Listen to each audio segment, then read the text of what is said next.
shamans in Australasia, Arabia, Siberia, the Orient, South and North America have perfected a natural science of spirit communication using a wide range of hallucinogenic plants which grow in deserts, forests, and even in mountains. According to Mexican shamans, the so-called hallucinogenic experience is really just the opening of a gateway to the world of unseen spirit.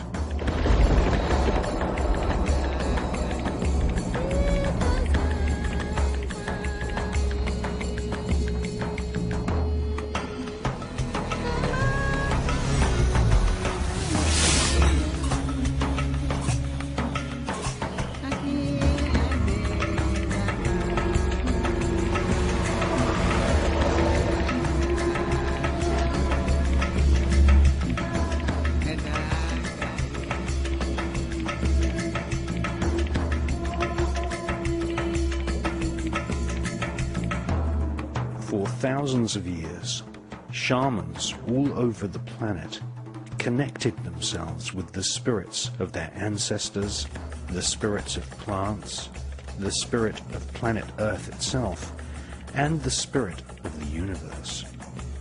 Shamans achieved this by using herbs, roots, cacti, vines, saps, and fungi.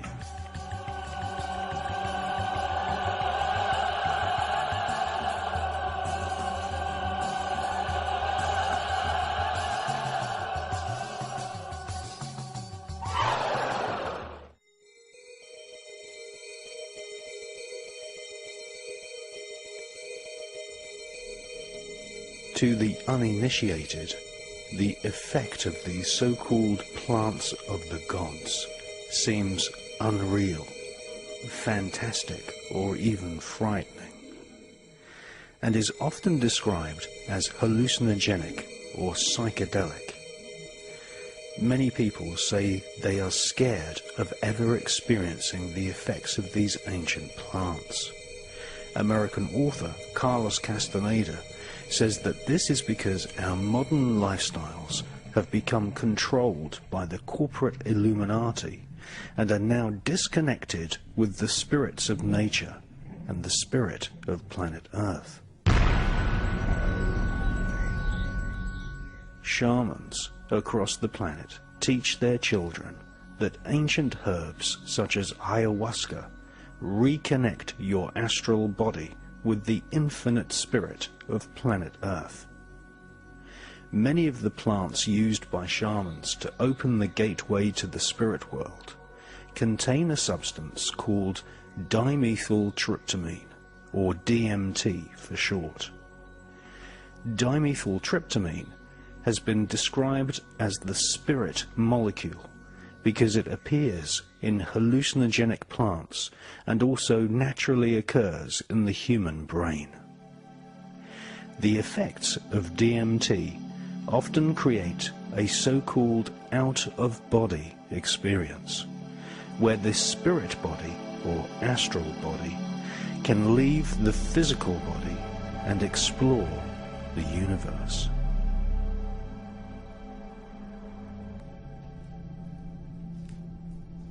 Maite wawi dada, vushe shanshe tukito ka api.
มีไว้อีก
It is this experience which shamans for thousands of years have taught their children to experience. For DMT creates not only a sensation of physical liberation, but also spiritual liberation.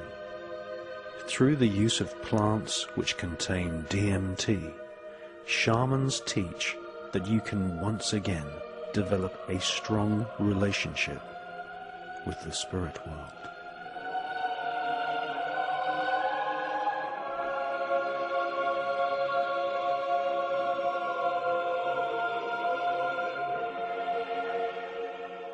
The most abundant supply of plants containing DMT are in the rainforests of South America.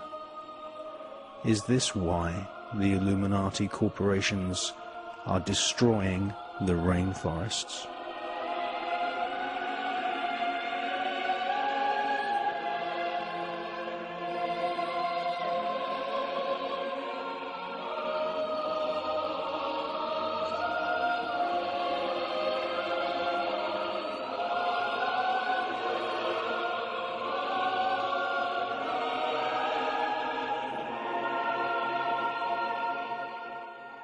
This ancient relationship between your soul or spirit and the powerful manifestations of earth spirits has been suppressed by modern city-dwelling lifestyles and watching too much television. The word astral is derived from Greek and it refers to the stars. Next is the fourth plane, often described as the mental plane. In addition to these four planes, there are three higher planes which are extremely difficult to comprehend to anyone who is on the lower four planes. Contemplation of these higher astral planes is the goal of many Buddhists. The higher planes are what Christians call heaven.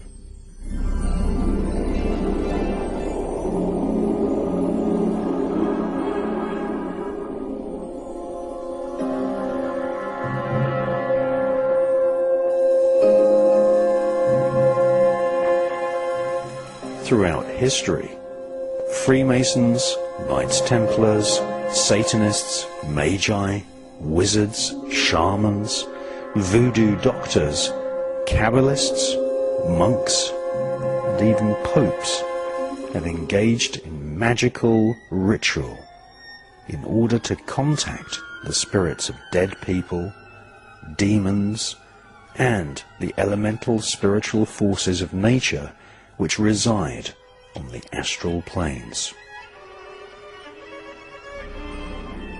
The spirit world, with its 7 individual astral planes, surround planet Earth, interpenetrating each other like a vast onion, where each layer of the spirit world vibrates at different frequencies.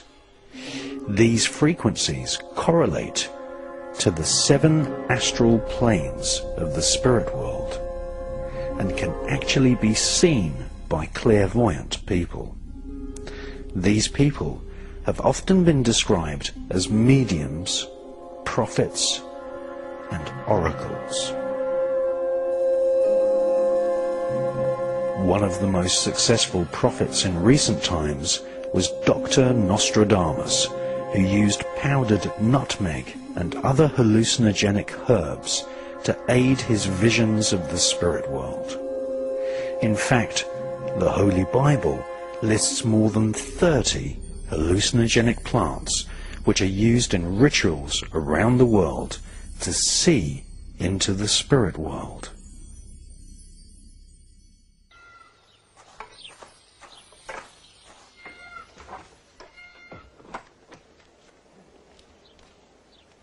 Swear. Swear that you will never speak with anyone other than those who have been initiated about what I will teach you. If you break this oath, you will be killed, not by the Inquisition, but by one of us. Do you understand? I swear. Now, notice how the catch works.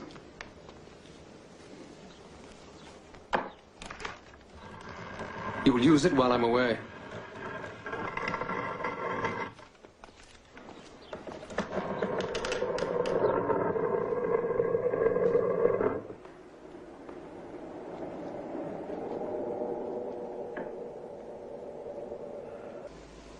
These books. Here is Al-Khasalas' work, The Elixir of Bliss, in his own hand. There. Scriptures of the Kabbalah. Solomon's Key. Many of them had the power to see the future. You must learn how to do that, so you can decipher your dreams. Nothing is accidental. Everything is according to God's law. What is that? It leads to the inner secret in yourself, and there you will see the future. Not me. Partly. I will tell you the exact formula later. You must be very careful. Too much can be poisonous. You have to let your body get used to it slowly. But then, your visions will be clearer.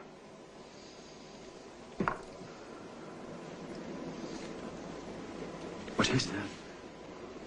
It's from our friend Leonardo. A machine that drives underwater. And this, an explosion greater than anything we know.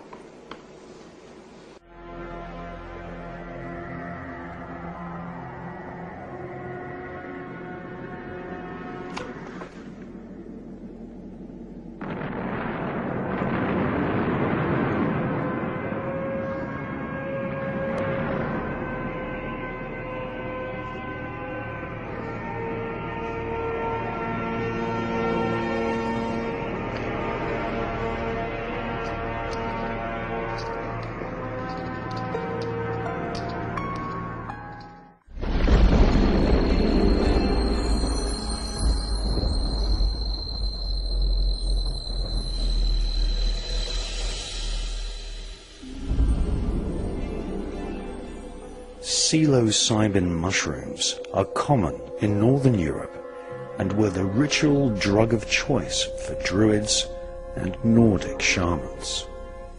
So-called magic mushrooms, henbane, hemlock, belladonna, mandrake, Syrian rue, hashish, fermented honey, and, of course, opium, have all been used to see the spirit world. Mystics living in underground temples in ancient Greece ate fermented honey cakes in order to have visions of spirits. To this day, beehives are a secret symbol of Masonic lodges, which are part of the Bavarian Illuminati. Adam Weishaupt and the leaders of the Bavarian Illuminati ate hashish during rituals, a practice which was popular amongst the Jesuits of the Alumbrados cult in Spain. The effects of hallucinogenic plants, especially plants which contain DMT, dimethyltryptamine, reveal a very fine, transparent lattice which can sometimes be seen actually binding the objects and beings around you into a mesh of reality. This is known as the veil.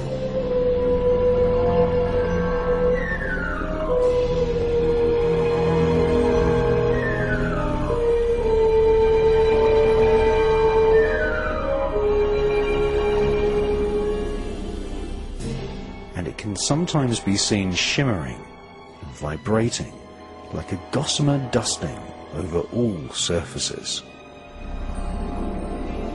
Shamans and magicians who use these hallucinogenic plants during rituals train their third eye, which is a term that refers to the ability to see spirits on the astral planes.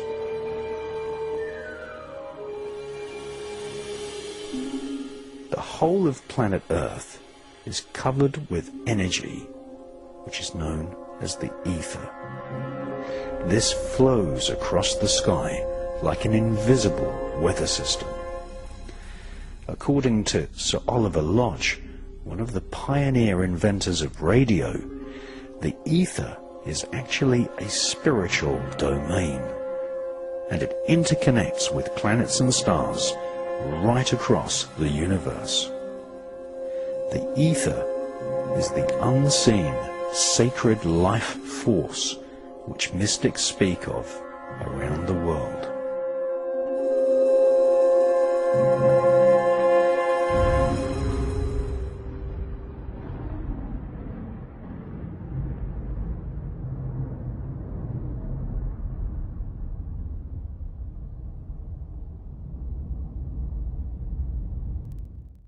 La raza lemuriana, la raza negra, originaria del planeta Tierra, llegó a evolucionar mucho, a tal punto que despertó toda su potencialidad, su percepción extrasensorial.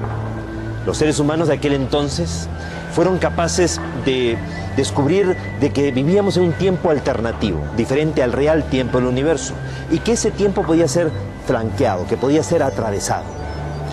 Ahora, parte del desarrollo se había producido producto del consumo de plantas alucinógenas, algo que para los seres extraterrestres pues no estaba bien.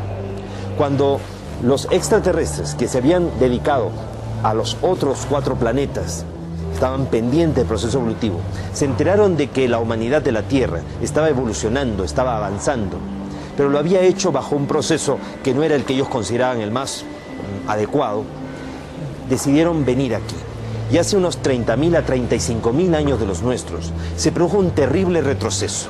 Estos seres habrían contribuido, los extraterrestres, a un olvido colectivo de la humanidad.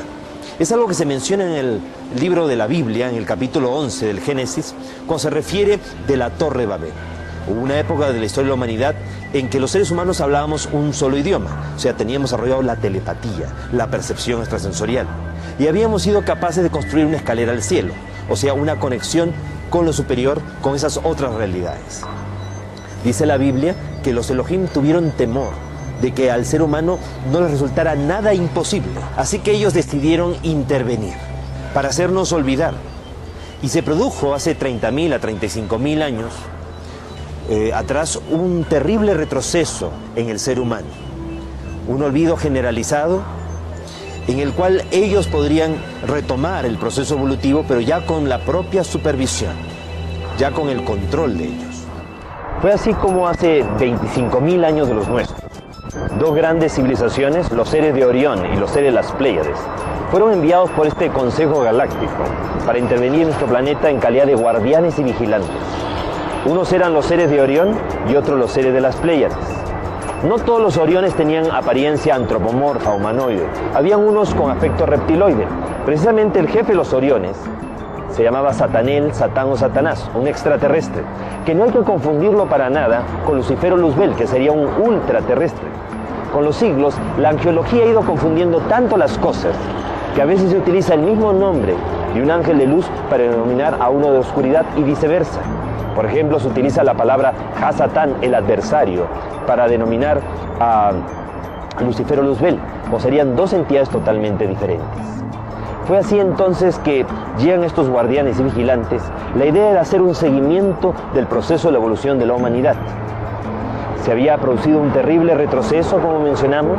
Esto precisamente se hace referencia en el capítulo 11 del Génesis, cuando dice que los Elohim vieron de que los seres humanos hablábamos un solo idioma, que habíamos sido capaces de construir una escalera al cielo y que ya nada nos sería imposible.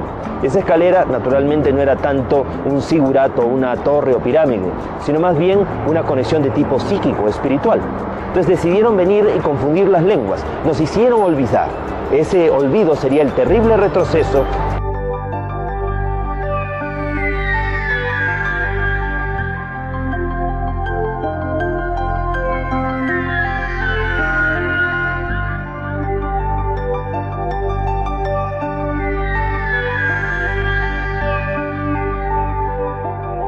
Ha estado demasiado desapegado de la naturaleza para comprender que estas plantas son seres vivos también, son formas de conciencia que habitan nuestro planeta desde hace miles y miles de años en una forma vegetal, ¿verdad? Diferente a la nuestra, pero que cuando uno come este tipo de plantas de poder, entonces ambas conciencias se fusionan, y a través de esa fusión de la conciencia, por ejemplo, del jicuri, conocido como el peyote, cuando uno lo come, entonces uno absorbe ese conocimiento que la planta, o sea, puede generar, ¿verdad? Ajá. Ahora, por ejemplo, se hablaba mucho de los hongos allá en Oaxaca, ¿no? Con María Sabina. ¿Cómo se llama? La ayahuasca allá en Sudamérica. Entonces, a veces se hace mal uso de estas plantas sagradas. Y a veces se identifica, por ejemplo, en la época de los hippies, ¿no? De que iban a México, pues nada más a ponerse, felices y pasar un rato agradable con este tipo de situaciones. ¿Se ha quitado ya ese tipo de imagen respecto a esta situación de que muchas veces, te digo, se utilizaba o se ponía en la mente la época hippie? Sí, mira, lo que pasa es que tenemos que tomar en cuenta de que cada ser humano es libre de buscar el camino de la expansión de su conciencia. Ajá. Nosotros no solamente estamos inmersos en el conocimiento de las plantas sagradas, sino que tenemos una serie de prácticas también que tienen que ver con la danza, tienen que ver con la música, con el sonido del tambor y con todo lo que involucra un ritual de expansión, ¿verdad? La planta psicotrópica es solamente una parte que ayuda, que exponencia, ¿verdad?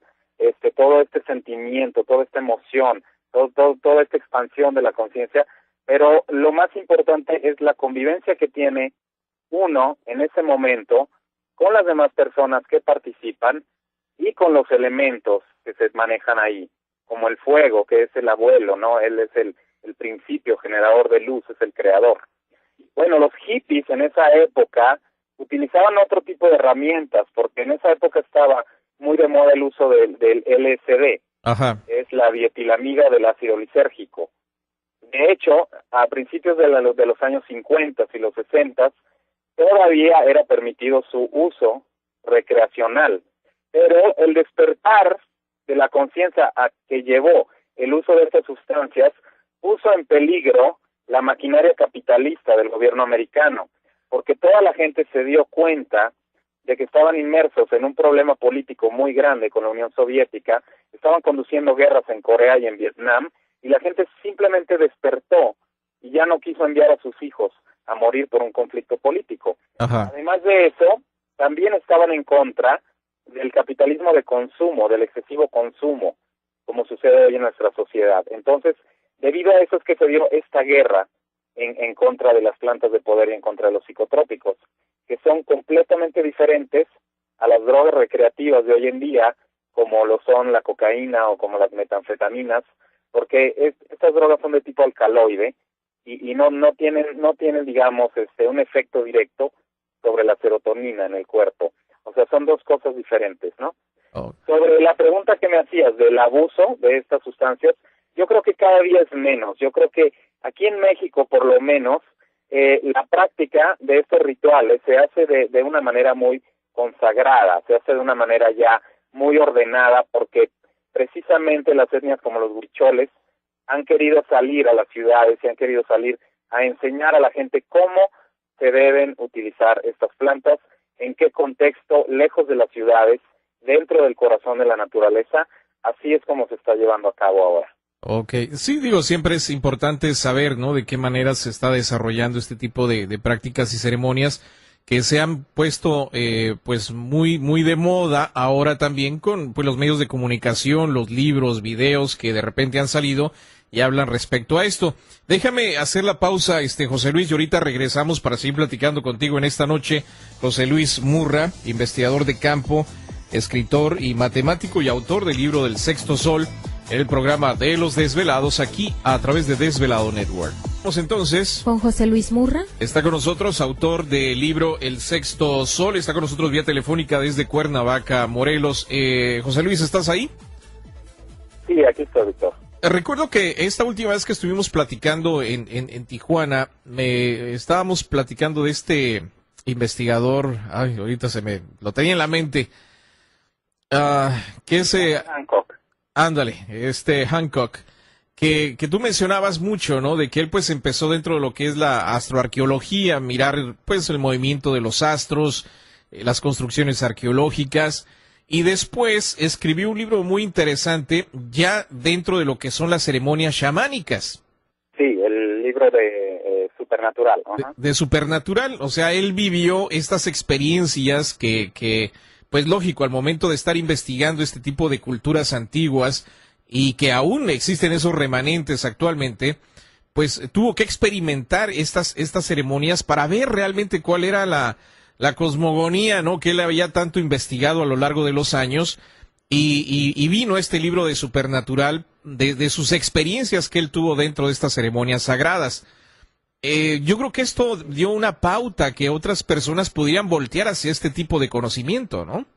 Sí, claro, mira, en mi caso es exactamente el contrario de Graham Hancock, porque él empezó con el estudio de la arqueoastronomía, convencido de que todo el legado que dejaron las culturas milenarias habla de que ellos dominaban una ciencia muy superior a lo que se considera hoy en día, ¿no? Ajá. Grandes construcciones megalíticas de las pirámides de la meseta de Giza en Egipto, o las grandes pirámides de Teotihuacán, o las pirámides que tenemos en la península de Yucatán, hablan de que eran grandes conocedores de los movimientos de los cuerpos celestes, o sea, eran observadores de la bóveda celeste, y además tenían un muy complejo contacto con la naturaleza. Ajá. Entonces Graham Hancock, al ir investigando la forma de conocimiento de todas estas culturas milenarias, se dio cuenta de que ellos estaban inmersos en una carrera por la expansión de la conciencia para explicar el fenómeno de la vida y la muerte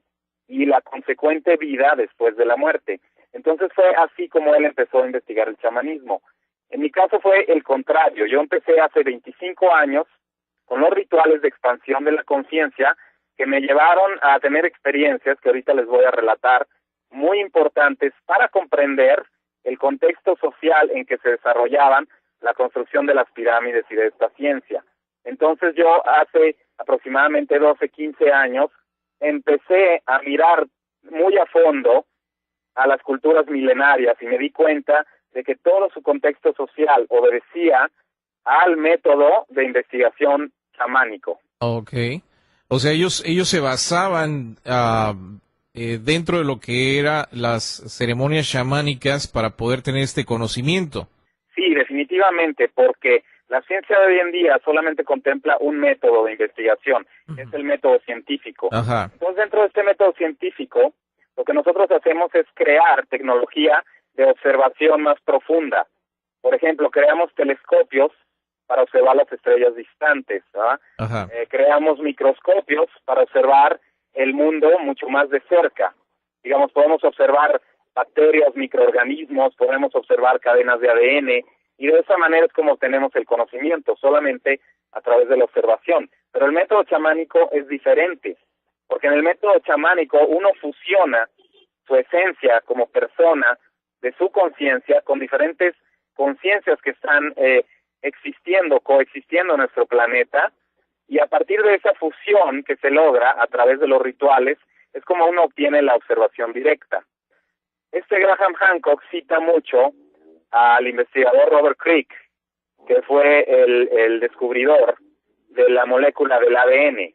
Digamos, él fue el primero que comprendió cómo estaba configurada la molécula. Ajá. 30 años después, Robert Crick, él públicamente, él dijo que este modelo de la molécula lo había visto durante un viaje de LSD, lo cual nos lleva a comprender que también hay otros mecanismos de investigación que tienen más que ver con la vista, que no solo... A ver, parece que se cortó la llamada, creo que ahí lo tenemos. José Luis, ¿estás ahí en línea? Sí, estoy en línea. Ah, perfecto, sí, se escuchó ahí como que se había cortado. Entonces mencionas de que esta persona, el descubridor del ADN, había visto esto, pues lógicamente, en una de estas experiencias de expansión de la conciencia. Sí, es correcto, y lo aceptó públicamente. Ajá. Y nos damos cuenta, entonces, esta información que puede venir de estas experiencias, José Luis, ¿de dónde viene? Tú mencionas de que entonces hay otras conciencias coexistiendo con nosotros en este planeta.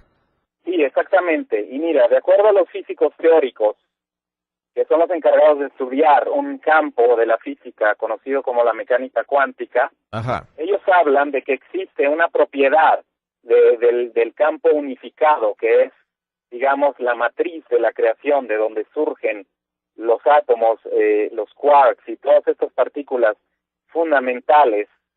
Esa característica principal de este campo que da origen a toda la realidad se le llama entrelazamiento. Y el entrelazamiento quiere decir que todas las formas de conciencia que existen dentro de nuestro mundo y dentro del universo entero están interconectadas entre sí. Entonces, nosotros podemos ser capaces de utilizar el potencial de nuestra conciencia para conectarnos de manera directa con cualquier cosa que podamos aprender. Ese es el método chamánico. El método chamánico consiste en sumergirse en la realidad de lo que estamos estudiando, para verla, para palparla, para sentirla completamente y no solo estudiarla visualmente. Entonces, este es el fenómeno por medio del cual Robert Crick habla de que durante una experiencia con el LSD, él fue capaz de conectarse a ese nivel, ¿verdad?, del microcosmos, donde se ordena la molécula de ADN y pudo verla, y pudo sentirla, y pudo comprender cómo estaba configurada. Ok, estas experiencias entonces... este conocimiento es palpable solamente dentro de esta dimensión de conciencia o este nivel de conciencia. Sí. ¿Serán los famosos libros akáshicos o esto que se menciona que está disponible para la gente que puede llegar a ese nivel de conciencia?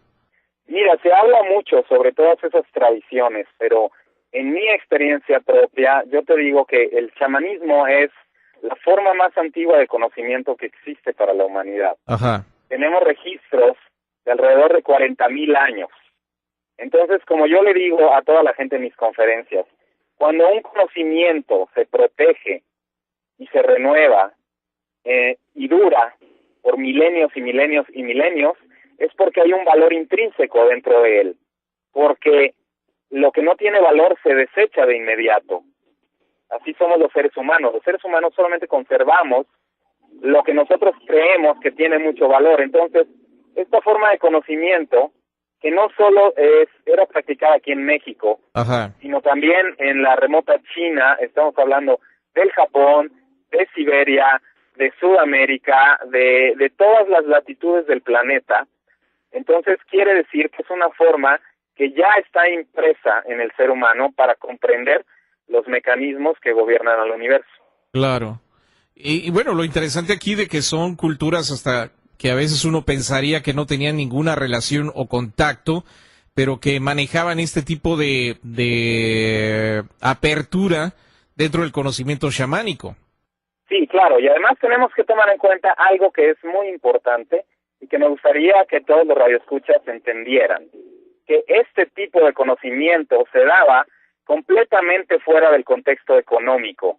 No tenía absolutamente ninguna particularidad para ganar dinero. O sea, este es un conocimiento que se practica libre de toda expresión económica. Eso es muy importante porque cuando se habla de otros métodos y cuando se habla de otras técnicas y cuando se habla de lo ya sobreexplotado, ¿no?, que está el conocimiento hindú y toda esa, digamos, literatura que viene de Oriente, siempre se está hablando de que hay que pagar para conseguir ese conocimiento, ¿no? Hay que reunirse e invertir moneda para conseguirlo, ¿verdad? Y la verdad es que a mí no me consta que pueda haber ahí digamos, un conocimiento del que realmente se pueda comprender la realidad. El chamanismo está fuera del contexto de la economía, está fuera del contexto del negocio. Entonces esa es la parte más importante. Ok, déjame hacer la pausa, José Luis, y regresamos para seguir platicando contigo el programa de Los Desvelados aquí a través de Desvelado Network. Continuamos con José Luis Murra. Autor del libro El Sexto Sol, que es una serie de libros muy interesantes que ahorita vamos a comentar. Precisamente él nos va a comentar respecto a esto. José Luis, ¿estás ahí? Sí, aquí estoy, Víctor. Perfecto. Dentro de estas rituales de expansión o experiencias de expansión de la conciencia que también tú has realizado, ¿de ahí vino posiblemente la información que has plasmado en esta saga de libros? Sí, mira, definitivamente, porque, les voy a explicar bien en qué consiste un ritual de iniciación chamánico. Okay. Lo que sucede cuando uno entra en contacto con estas otras formas de conciencia elementales que existen en forma vegetal, es que uno empieza a percibir con todos sus sentidos expandidos. Entonces, después de las ceremonias, a través de los años, yo me fui dando cuenta de que los mayas concebían nuestro universo como una forma dual. Para toda parte existía una contraparte. Ellos decían que nuestro universo era la suprema creación de Hunab-Ku, que es el principio fundamental de la creación. Este Hunab-Ku había sido, digamos, el gran principio del universo, que había formado a través de una colisión de dos fuerzas iguales en magnitud, pero contrarias en polaridad. Y por la ley de la conservación de la energía, al chocar estas fuerzas no se destruyen ni se crea más energía, sino que formaron un torbellino espiral. Y ese torbellino espiral emanaba luz, la luz de la creación. Entonces, en este rincón del universo, los mayas no tenían una palabra Dios.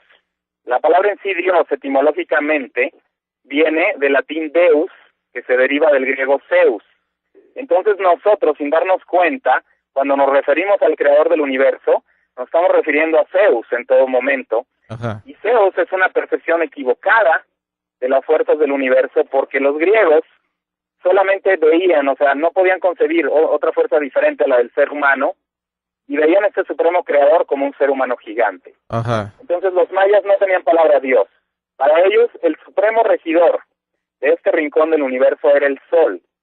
El sol tenía una conciencia tan grande que era capaz de iluminar nuestro universo y a través de esa iluminación, por medio de la luz, formar la realidad que nosotros percibimos todos los días. Entonces, dado que esta realidad había sido formada por la colisión de dos fuerzas, de Hunab-Ku, entonces nuestra realidad era dual. Y lo que sucedía con nosotros, con los seres vivos, es que vivíamos en un ciclo vitalicio de desdoblamiento de nuestra conciencia. Digamos, pasábamos parte del día en un estado de conciencia que conocemos como vigilia, y otra parte del día, que la ciencia ahora no comprende, es que nuestro cuerpo se desploma después de un determinado número de horas y nuestra conciencia se desconecta del cuerpo físico para llevarnos a un nivel de conciencia diferente que se denomina el sueño. Para los mayas, cada vez que sucedía esto, no era que el cerebro estuviera apagado ni que el ser humano estuviera soñando. Para ellos no existía tal cosa como sueños, sino ellos decían que era un desdoblamiento de conciencia que sucedía durante toda la vida, donde nuestra conciencia era capaz de experimentar otros planos de realidad. Ajá. Y a ese doble dimensional que experimentaba la realidad, los mayas le llamaban el Guaí. ¿Sí? En el libro del Sexto Sol se habla mucho sobre un proceso que se conoce por la ciencia como el sueño lúcido. Yo, después de 15 años de estar inmerso en las ceremonias chamánicas, empecé a tener experiencias dentro de mis sueños en donde yo despertaba conciencia de que estaba soñando. Ajá. ¿Sí me explico? Sí, sí. Y Okay. sí, te escuchamos. Entonces, bueno, ahorita te pregunto, sigue con lo que estás mencionando. El sueño lúcido quiere decir que uno se va a dormir en la noche y que es capaz de realizar ese desdoblamiento de conciencia de manera controlada. Eso quiere decir que cuando uno abandona el cuerpo físico y entra en un nivel de sueño, entonces uno está consciente de que se acababa de dormir en la cama hace tan solo unos segundos y que ahora se encuentra en un plano de realidad diferente. Ajá. Entonces, a través de esas experiencias, fue como los mayas y los egipcios también empezaron a cartografiar todos estos niveles que existían después de la muerte del ser humano. Y es por eso que ellos esculpían figuras antropomórficas, mitad animales y mitad seres humanos, en todos sus templos. Esto es una cuestión que la ciencia no ha llegado a comprender porque los investigadores de la antropología ortodoxa no han querido pagar el precio de sumergirse en los rituales de conciencia realizados por este tipo de civilizaciones. Claro. Entonces, al no sumergirse dentro de este contexto social chamánico, todas las conclusiones a las que han llegado respecto a sus formas de conocimiento son erróneas. Sí, porque nada más están viendo un lado de la moneda, ¿no? No ven el big picture o por completo todo lo que va alrededor de esto. Sí, mira, es tan sencillo como eso, ¿verdad? Si tú quieres conocer una civilización, entonces te tienes que sumergir en su forma de conocimiento. Tienes que sumergirte en sus rituales, tienes que sumergirte en su forma de ciencia, porque de otra manera va a ser una perspectiva errónea y muy diferente la que tú puedas tener, porque nosotros pertenecemos a un mundo muy diferente, a un mundo cuyo fundamento es el comercio. Nosotros vivimos en un mundo en donde todos tenemos la necesidad de estar generando dinero todos los días para nuestra existencia. Ajá. Y en cambio, en el mundo que habitaron tanto los egipcios como los mayas, bueno, ellos no estaban viviendo en un sistema fundamentado en el comercio, sino que había otros intereses mayores que eran precisamente el comprender estas leyes del universo. Lo que platicamos la última vez en Tijuana que estábamos comentando fue precisamente eso, el dominar esta doble dimensión que tú mencionabas, que es la vigilia y el sueño. Quien dominara esto tendría una comprensión lógico mucho más amplia de nuestra existencia, ¿no?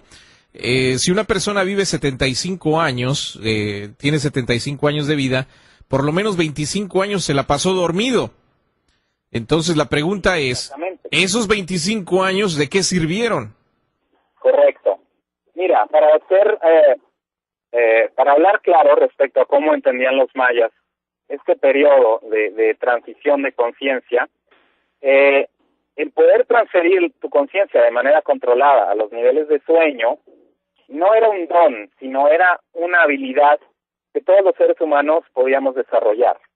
Como yo lo digo, es una cuestión de práctica, nada más. Es como ir al gimnasio y levantar pesas. No importa cuál sea tu intención, mientras tú sigas levantando pesas, tus músculos se van a desarrollar irremediablemente. ¿Sí me comprendes? Claro.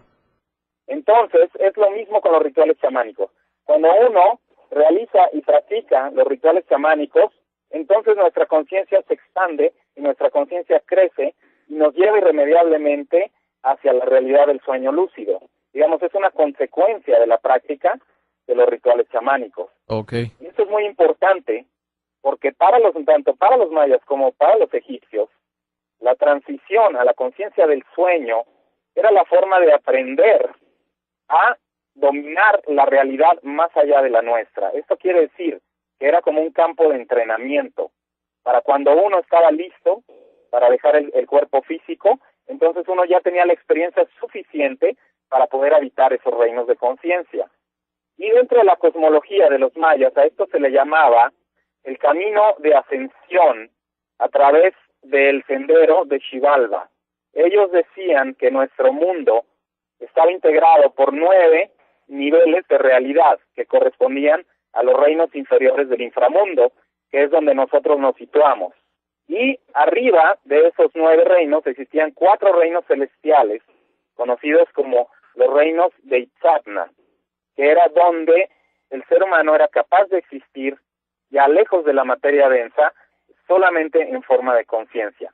Entonces, José Luis, déjame hacer la pausa, José Luis, un segundito, y ahorita regresamos para que nos expliques más de esto. Bueno, estabas comentando algo sumamente importante antes de irnos a la pausa, de que hablabas de estos 6 niveles hacia abajo, hacia el inframundo, y 4 niveles hacia arriba, o 4 niveles celestiales.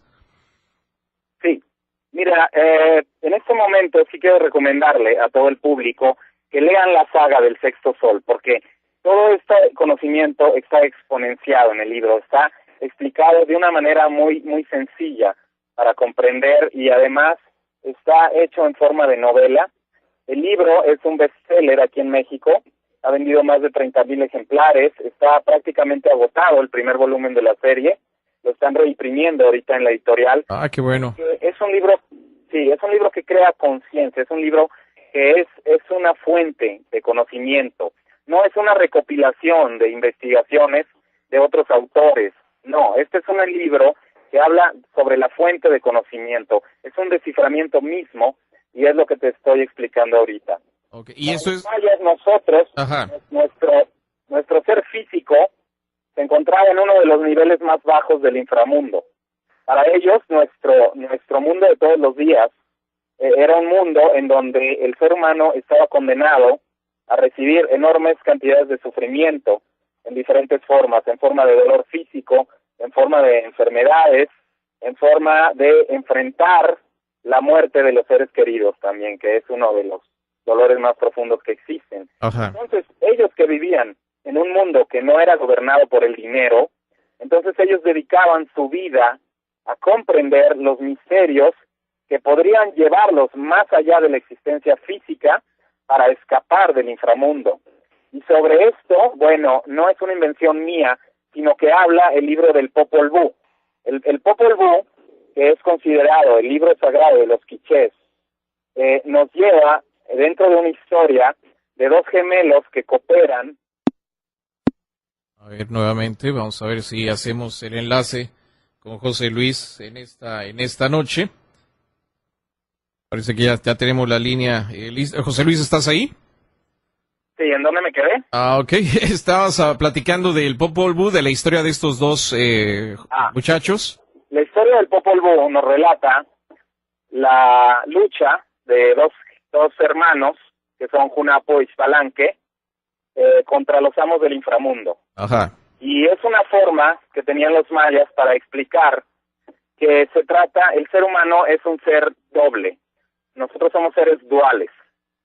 Durante la vigilia, nuestra conciencia orbita el cuerpo físico, pero fuera de la vigilia, cuando el cuerpo físico se agota y se va a dormir, nuestra conciencia no interrumpe su aprendizaje, sino que simplemente se conecta con otra forma de realidad, con este doble dimensional que los mayas llamaban el Guaí, y sigue en su forma de Guaí, sigue acumulando experiencias, ¿verdad?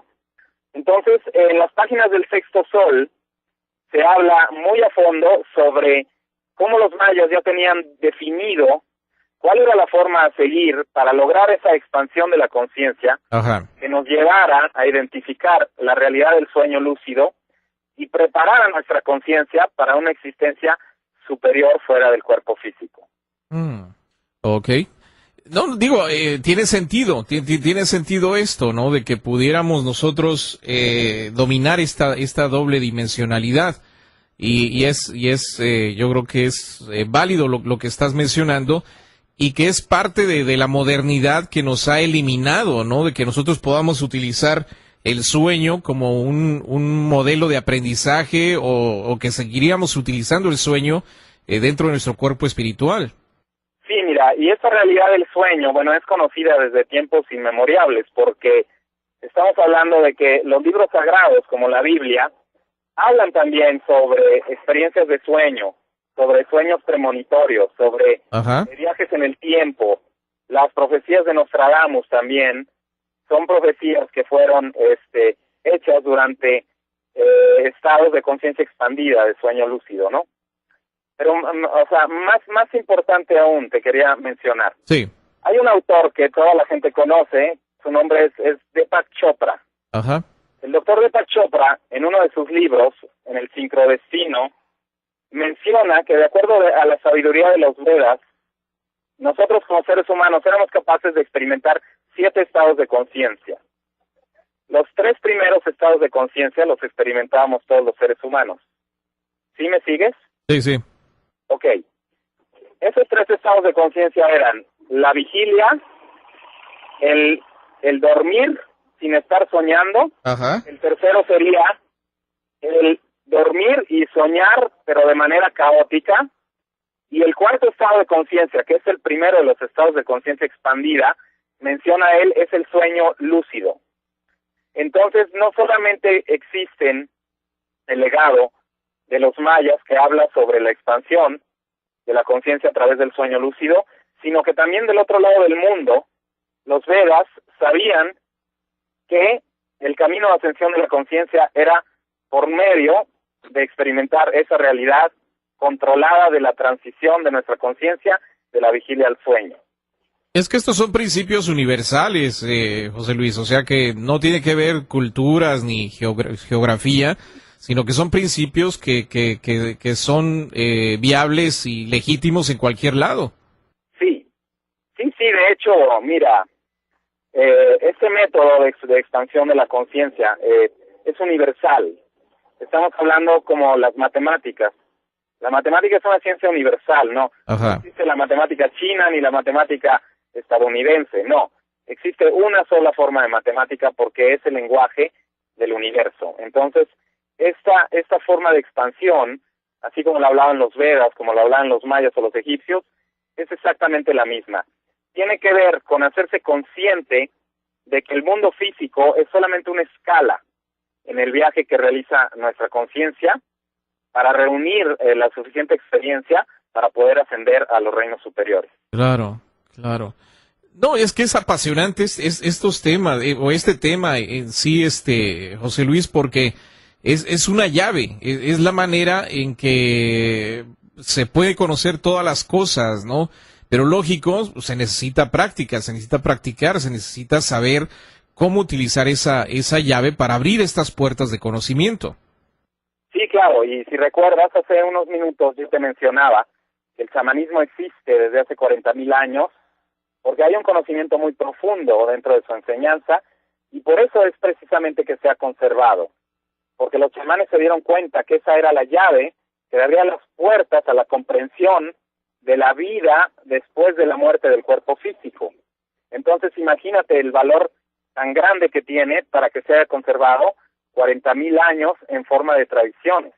No, y a tal grado de que tú sabes que uno de los miedos más fuertes del ser humano es el miedo a la muerte. ¿Por qué? Porque no sabemos qué sucede al pasar por esa transición. Entonces, básicamente yo creo que es el miedo principal del cual se deslazan todos los miedos que tenemos, o la gran mayoría de los miedos que hay actualmente.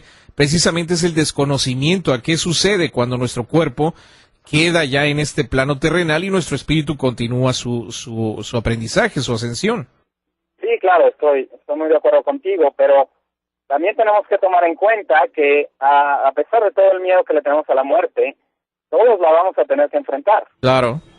No, es cierto eso. Déjame hacer la pausa. José Luis, regresamos con más del programa de Los Desvelados aquí a través de Desveladones.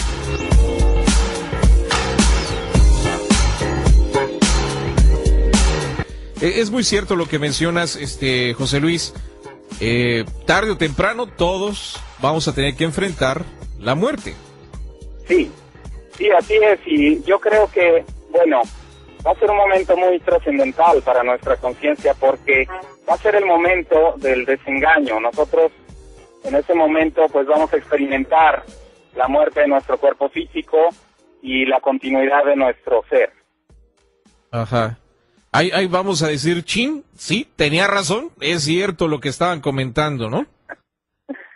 Sí, y mira, este proceso es muy interesante porque antiguamente no era visto como una gran desgracia. Ajá. Para nosotros ahora enfrentar la muerte tiene que ver con un sentimiento de desgracia, ¿verdad? Claro. Y ese sentimiento nos viene precisamente de nuestra ignorancia, de nuestro desconocimiento de las leyes naturales. Porque si nosotros hubiéramos dedicado algún esfuerzo de nuestra gran civilización en investigar a fondo sobre qué sucede con nuestra conciencia, a lo mejor ya tendríamos las respuestas que necesitamos para sentirnos mejor, o por lo menos para saber qué sucede con nuestros seres queridos cuando se marchan, ¿no crees?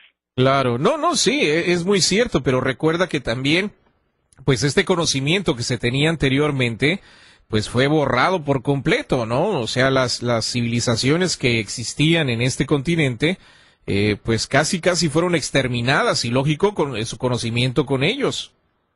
Sí, desgraciadamente el choque de las civilizaciones aquí, de los colonizadores europeos, pues trajo un gran apocalipsis, ¿no? De donde pues se recogen nada más restos del conocimiento de estas civilizaciones.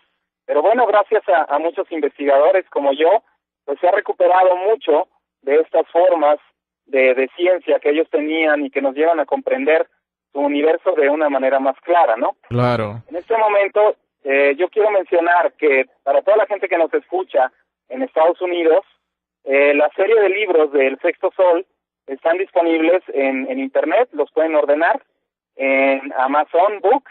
Ok. Y en el catálogo de Barnes & Noble también. Ah, ok, perfecto. Si quieren profundizar en el conocimiento de los mayas, de la expansión de la conciencia, del sueño lúcido, del universo dual y de toda la matemática que ellos manejaban, bueno, pues pueden adquirirlos ahí en esos sitios de Internet. Ok, entonces aquí en la Unión Americana, en Amazon y en Barnes & Noble pueden encontrarlo en las respectivas páginas.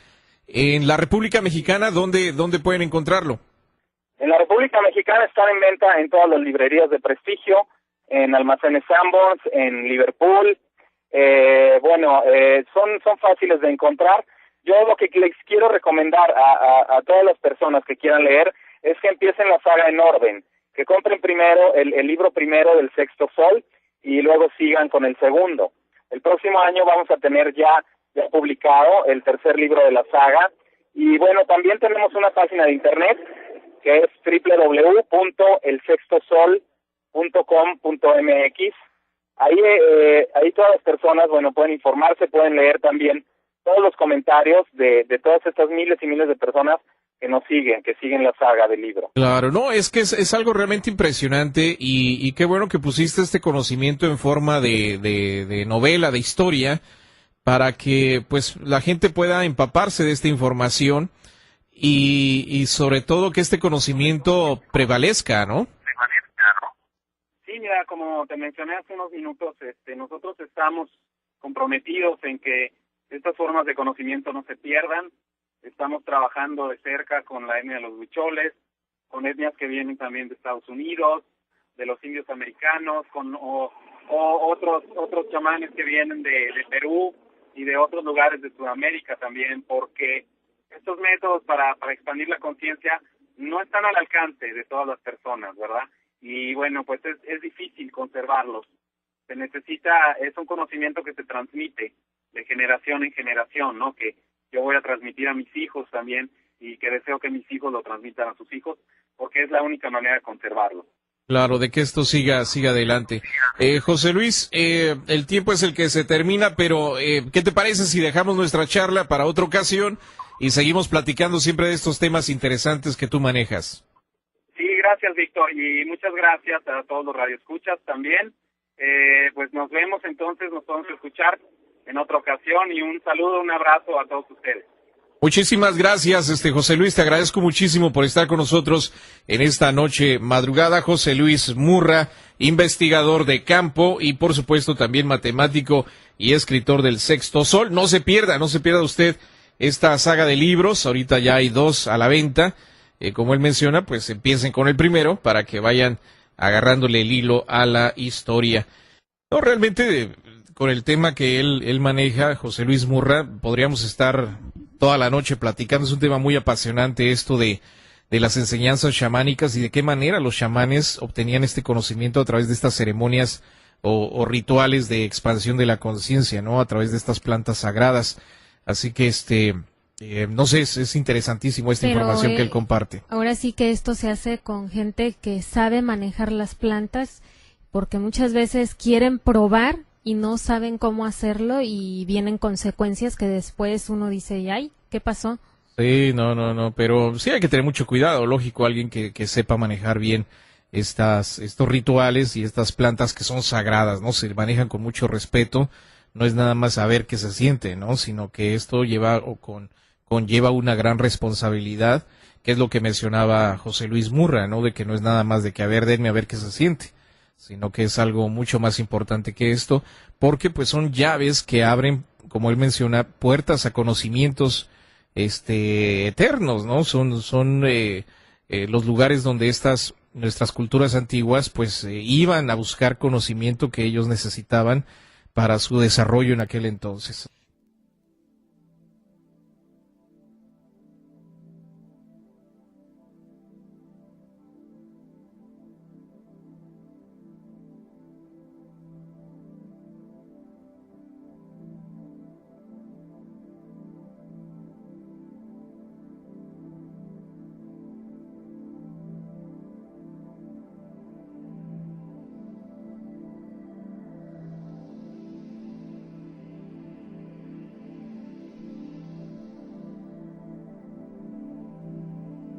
DMT is an extraordinary hallucinogen that lasts only a few hundred seconds at the peak of the flash.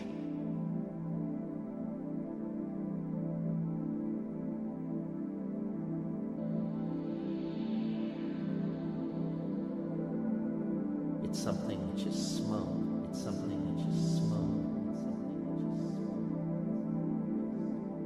It's something waxy. Orange,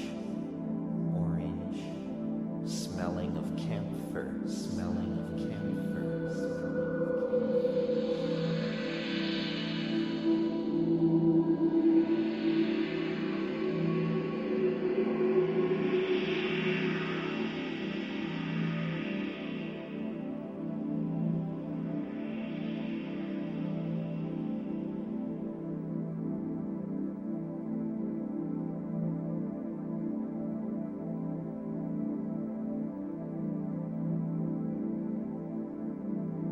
Vaporize it in a small glass pipe.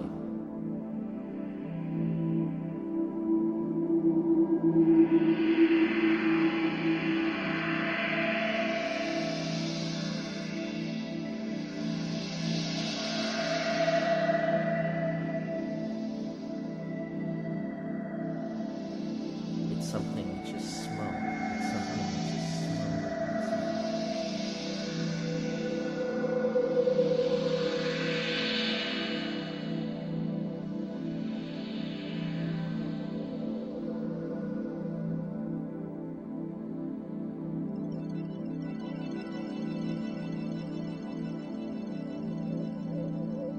behind closed eyelids.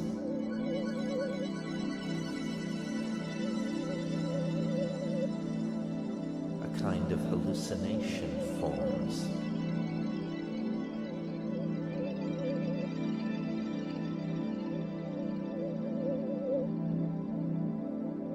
The chrysanthemum.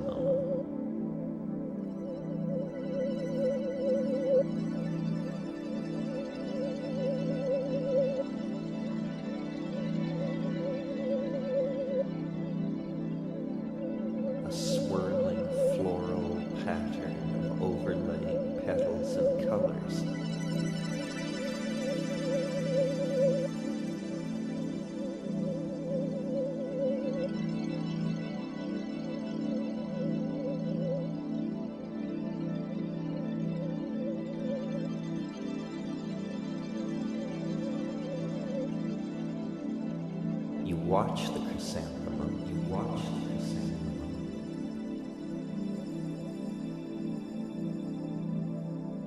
And if you've taken enough DMT,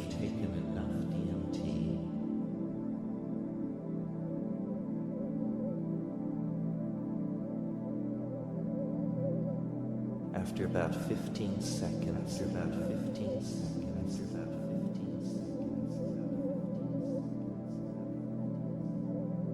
you're physically propelled through it.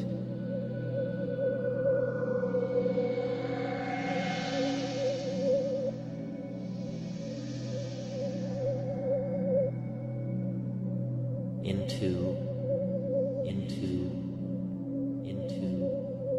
a kind of tunnel-like space. You seem to be catapulting forward.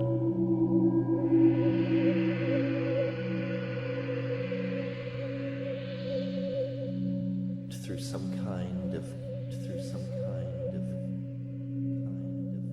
labyrinth-like tubular unfolding colored fluctuating space.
After a few seconds of this,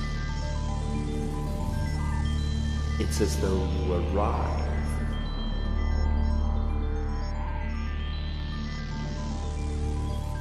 The trip stabilizes itself around you.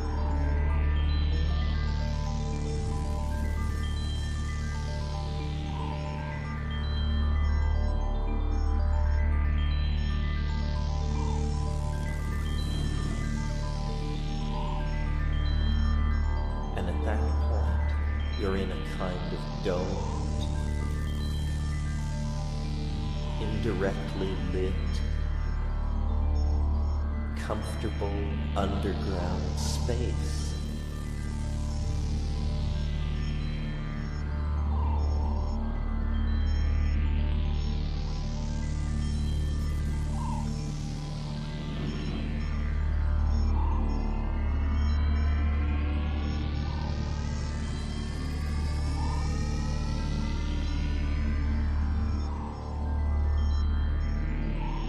But what is astonishing about this space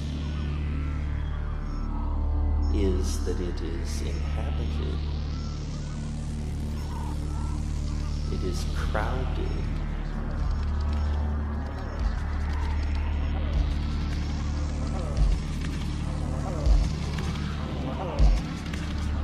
Jeweled, self-dribbling basketballs that bound forward.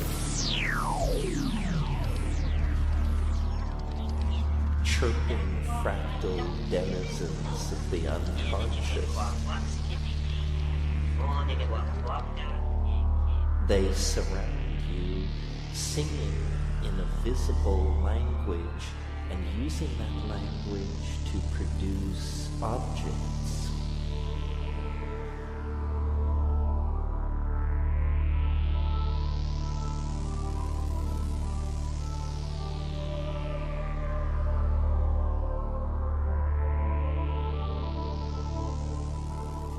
Sculpture, jewelry, machines,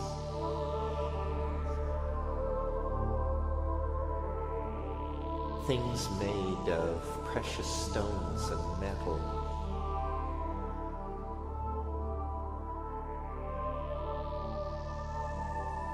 Agate, topaz, chalcedony.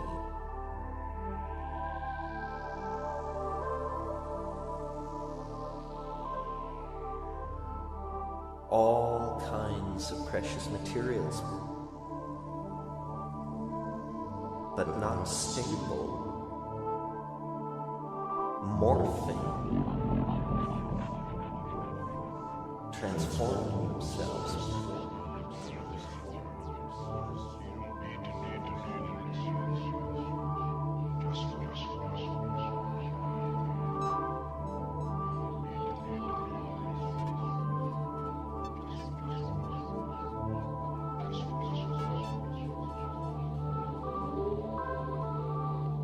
Matter somehow imbued with the spirit of language and imagination.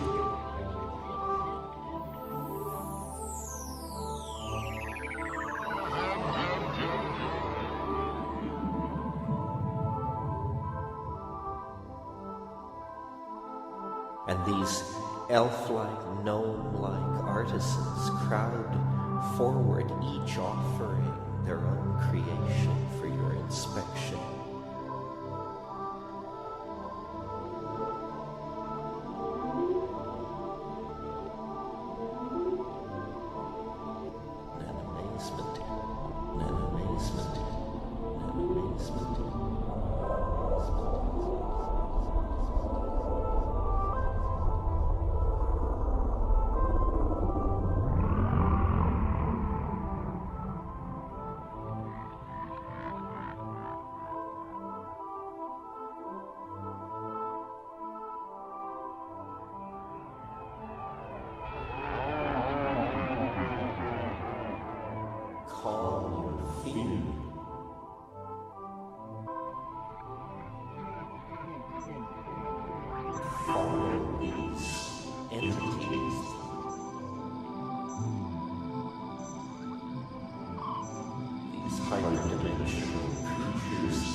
In their teaching.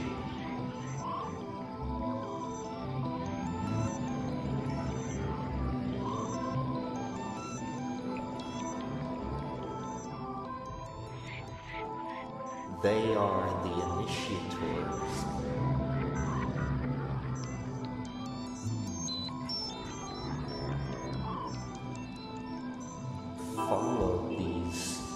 entities.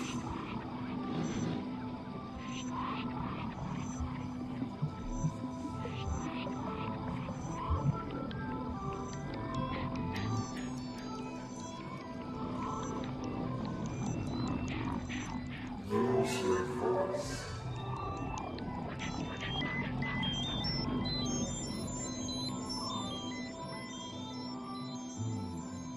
Condense these hyper-objectified linguistic objects.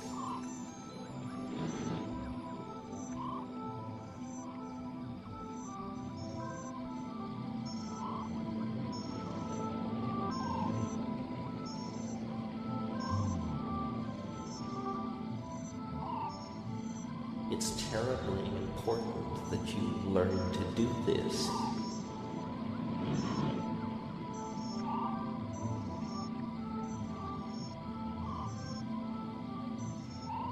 Use your voice. They are the initiators of the human species into a new ontos of language where meaning is beheld.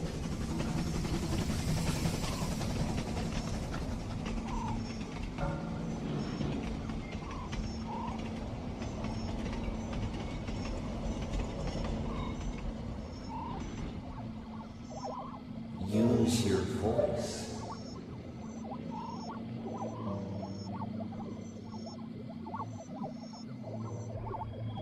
It only lasts a few hundred seconds.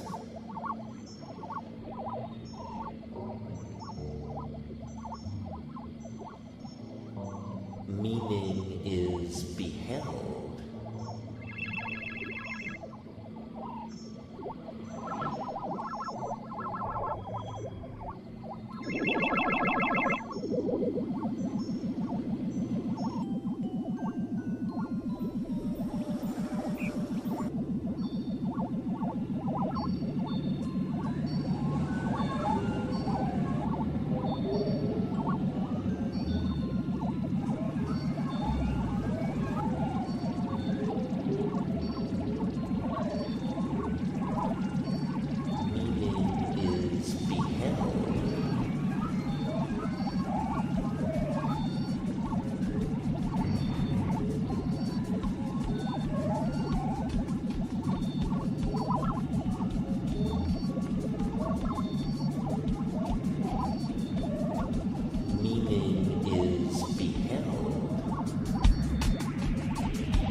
Meaning is beheld.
Moving festival of light and color.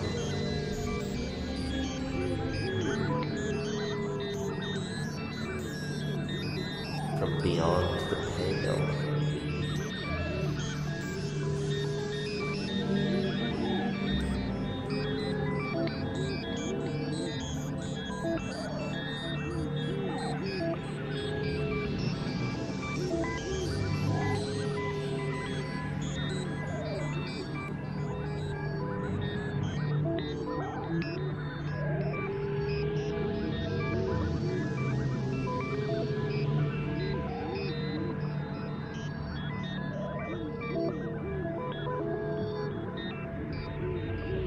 Some kind of a look over the edge.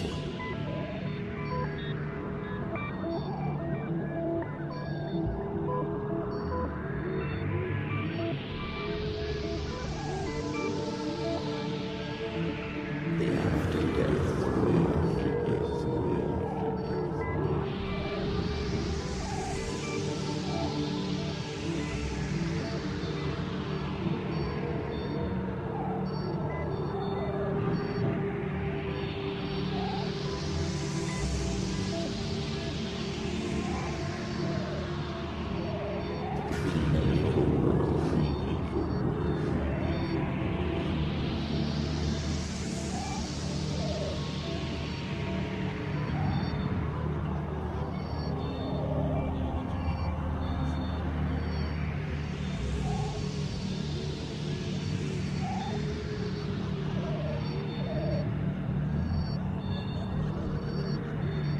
Some kind of a look over the edge.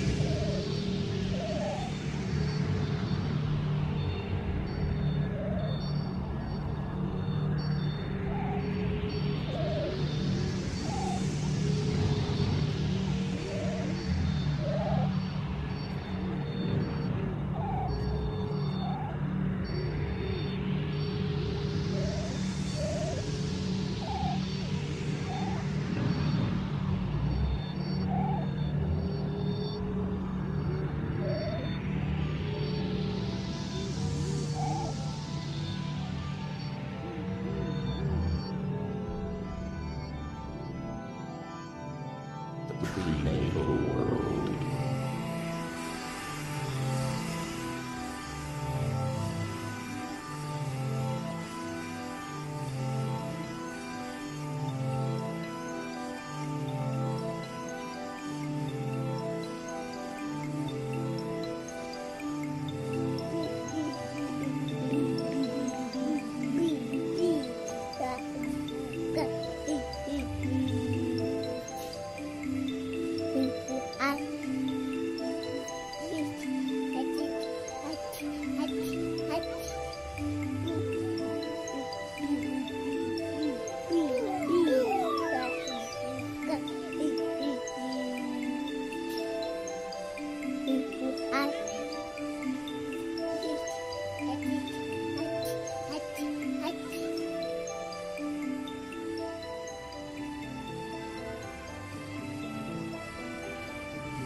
other side of this pharmacological energy barrier raises a number of questions.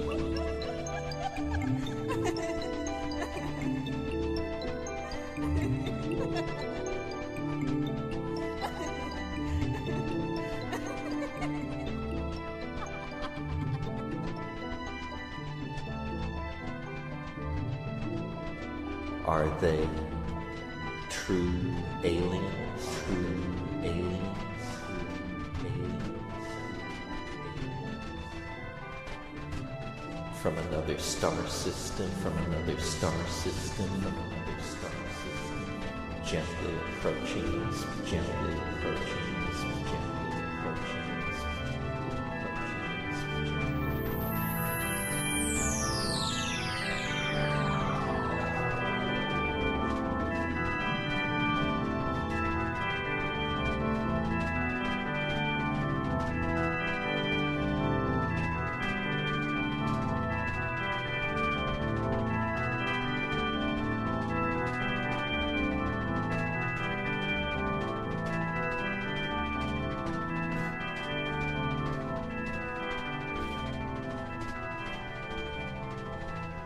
Are they true aliens? True aliens? True aliens?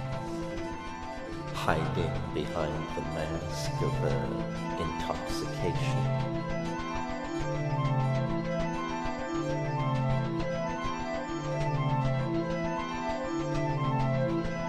The perfect interfacing dimension for an alien intelligence.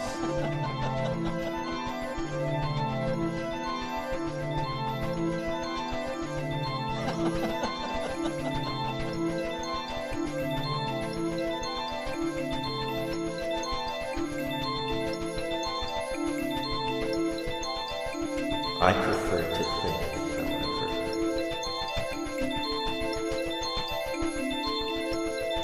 the shamanic testimony, some kind of an ecology of souls.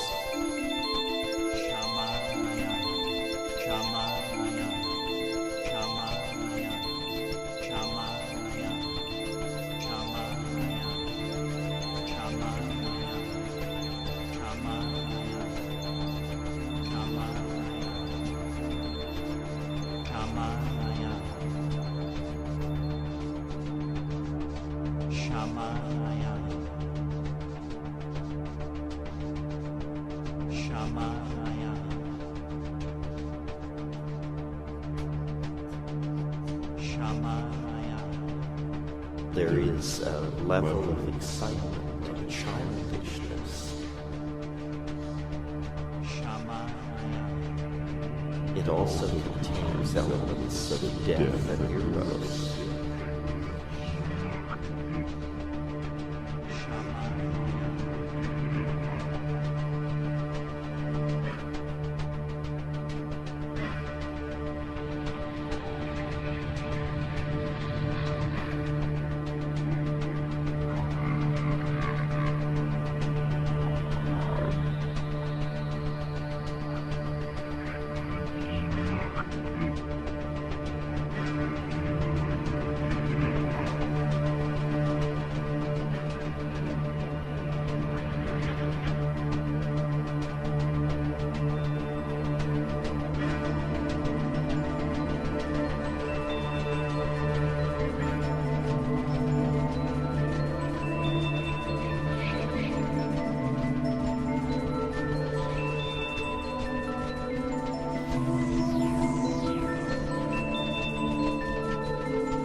the labyrinth sideshow.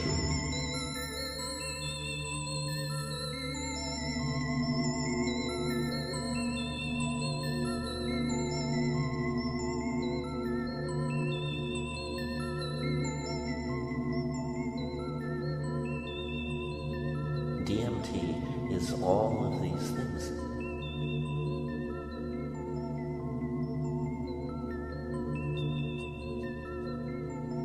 It's like a hypercosmic carnival that actually camps in your mind.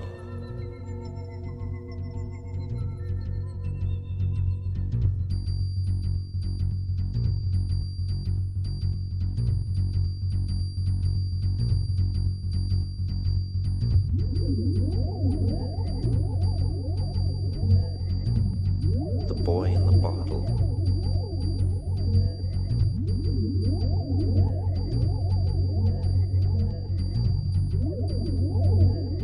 The goat-faced girl.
It would be a lot better when the new ones are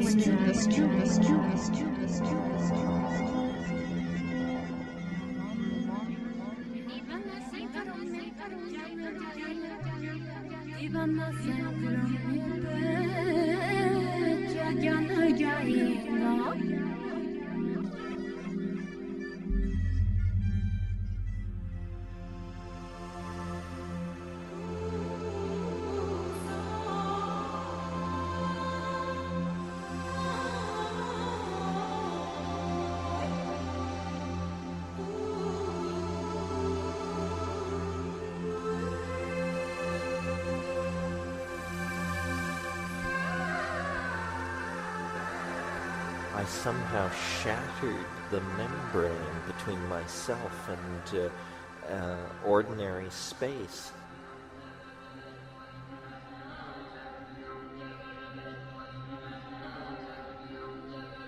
I carried the trip into the room with me.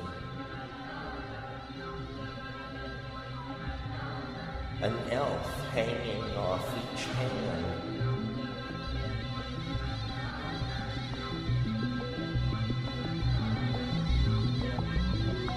cybernetic,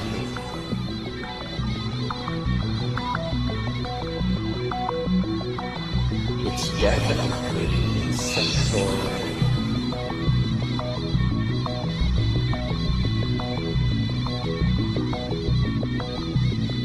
Mantis-like.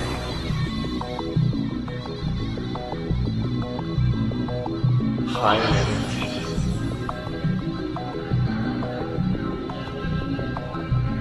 Super real.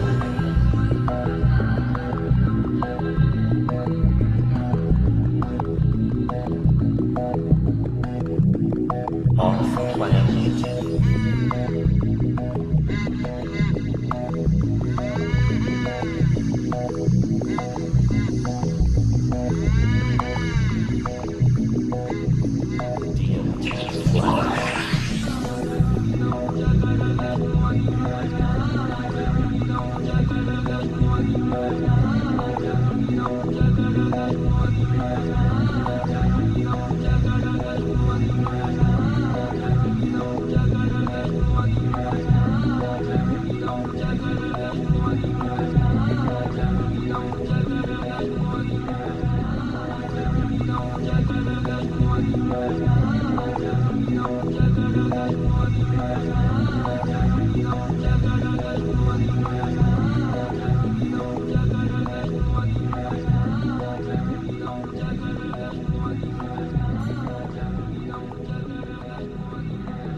There's great confusion.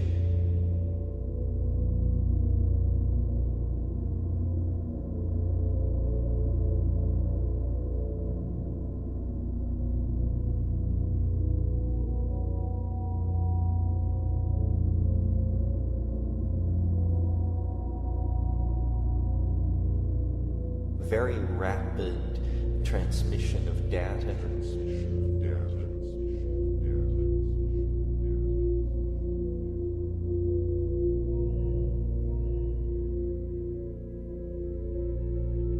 It only lasts a few hundred seconds.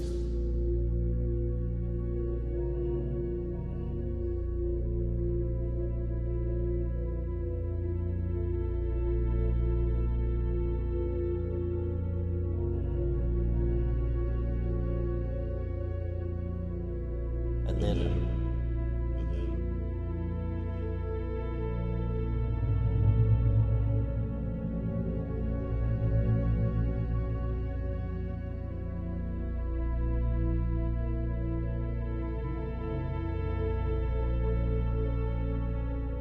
a vertiginous sense of falling away from this other reality.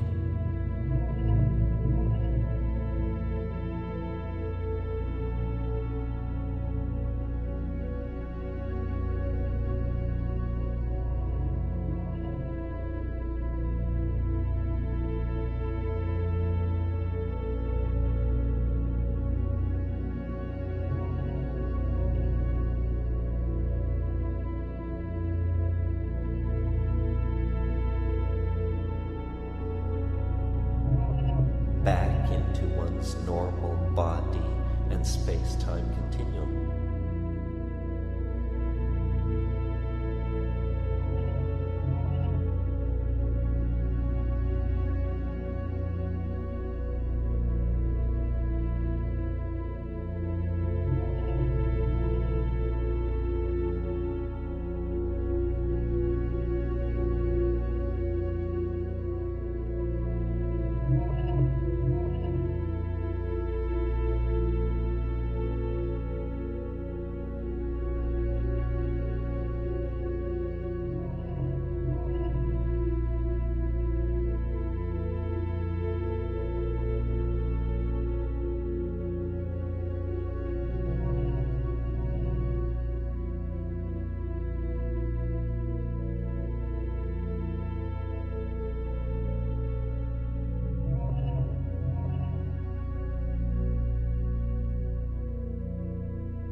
Awaken from a dream.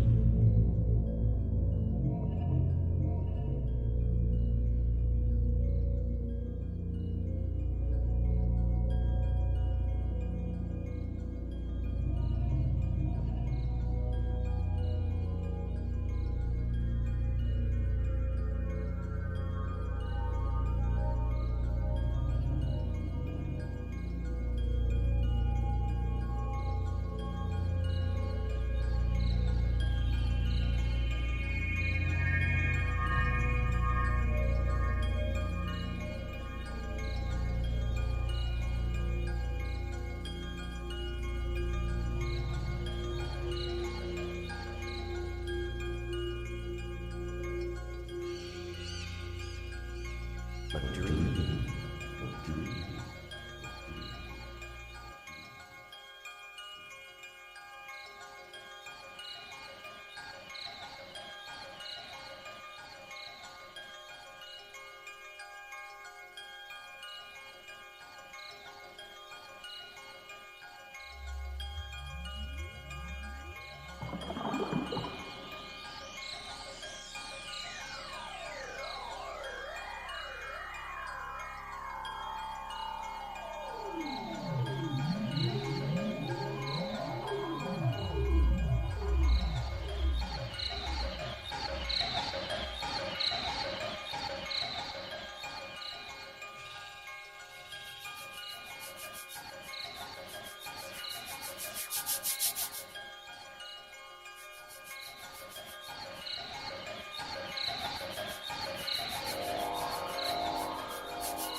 I can see it clearly.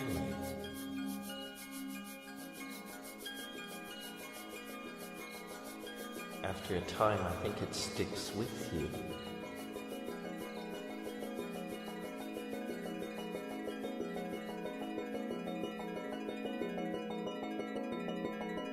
The details.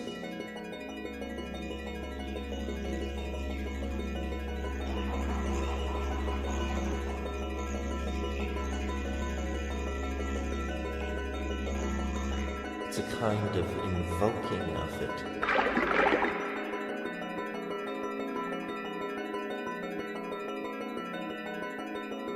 Some quality of seeing and understanding.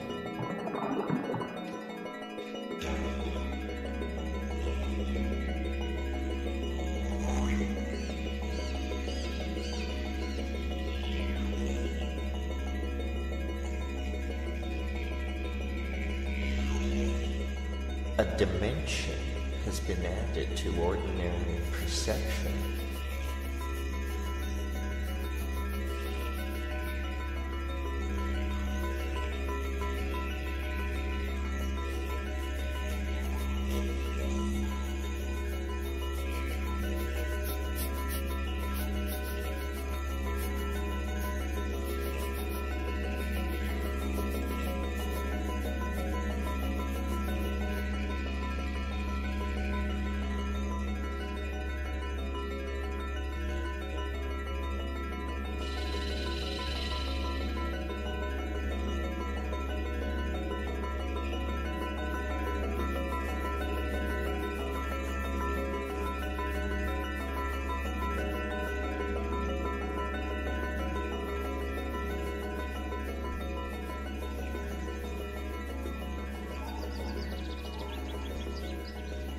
A domain of dimensions.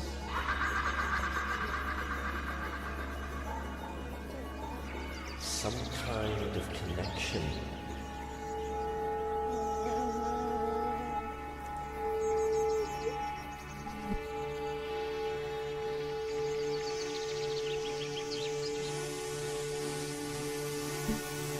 Blues for Allah, blues for Allah, blues for Allah, blues for Allah, blues for Allah, blues for Allah, blues for Allah, blues for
the most powerful psychedelics occur naturally in the human brain.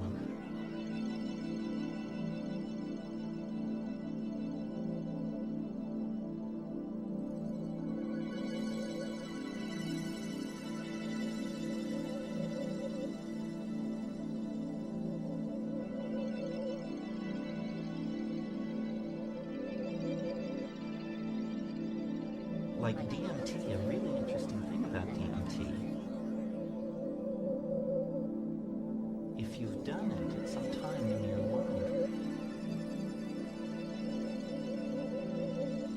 have a dream in which a glass pipe will be produced and you will hit on it and you will have a complete experience in the dream.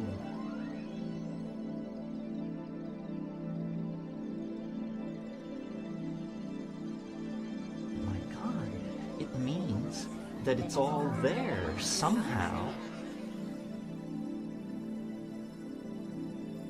It's in the body. You can do this on the natch. It's no farther away than deep sleep or something like that.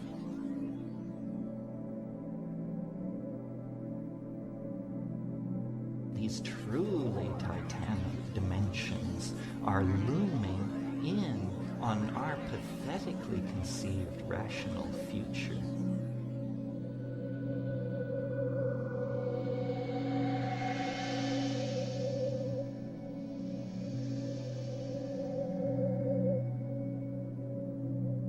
Outrageous possibilities lie immediately to hand.